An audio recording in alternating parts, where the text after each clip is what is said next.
Number 1 Bharat को झटका देव America. America Donald Trump प्रशासनिक विदेशी शिल्प उत्पादन उपर एक नूतन वाणिज्य तदंत आरंभ करिछि।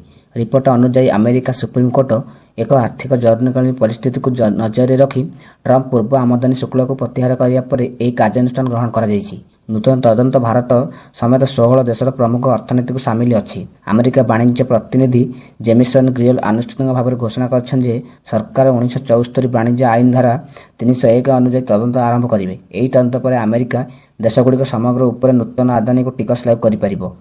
नंबर 2 आउ 25 दिन नुहे 45 दिन हेब gas cylinder booking.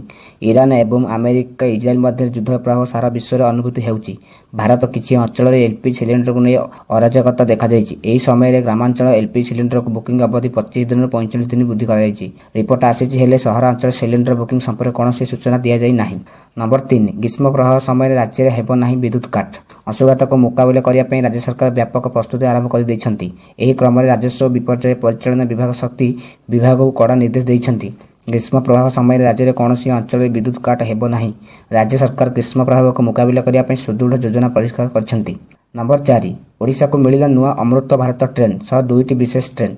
Amrit Bharat train Assam राज्यर कामाख्यानगर तेलंगाना चारापाली मध्य चलाचल करिवो। ए ट्रेन ओडिशा विभिन्न प्रमुख सहर दे अतिक्रम करिवो जहाँ राज्यर यात्री मानक पई एक सुविधा आनिदेव। यह मार्ग बालेश्वर भद्रक जाजपुर केउंझर रोड कटक भुवनेश्वर खोर्धा रोड बालुंगा और ब्रह्मपुर स्टेशन अंतर्भुक्त रही।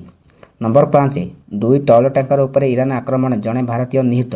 ईरान उपकूल गत राति ईरान 2टी तैल टैंकर को टार्गेट करने सह जड़े भारतीय नागरिक मृत्यु घटी। चली युद्ध मध्य हमोज प्रणाली 1 लिटर तेल जावाक दिज्व ना चेतावनी दी। ईरान प्रथम थर पर तैल टैंकर को सीधासख टार्गेट कर।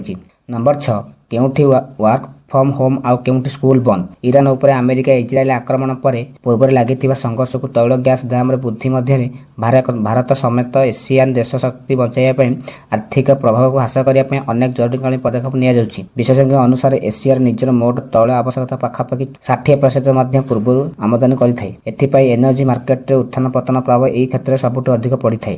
नंबर 7 भुवनेश्वर कटक पुरी जमी दर 100% बढ़िबो। राज्य प्रमुख रियल इटिजेट बजार हेउछि भुवनेश्वर। कोविड महामारी परवर्ती समय पर एठारे उभय जमी और प्लॉट दर अहेतुक वृद्धि घटी। 2 BHK और 3 BHK प्लॉटर मूल्य बढ़ी। एथिपाई 1 कोटी टंकर अधिक दाम विलासपूर्ण फ्लाट मध्य अधिक संख्यार निर्माण कर।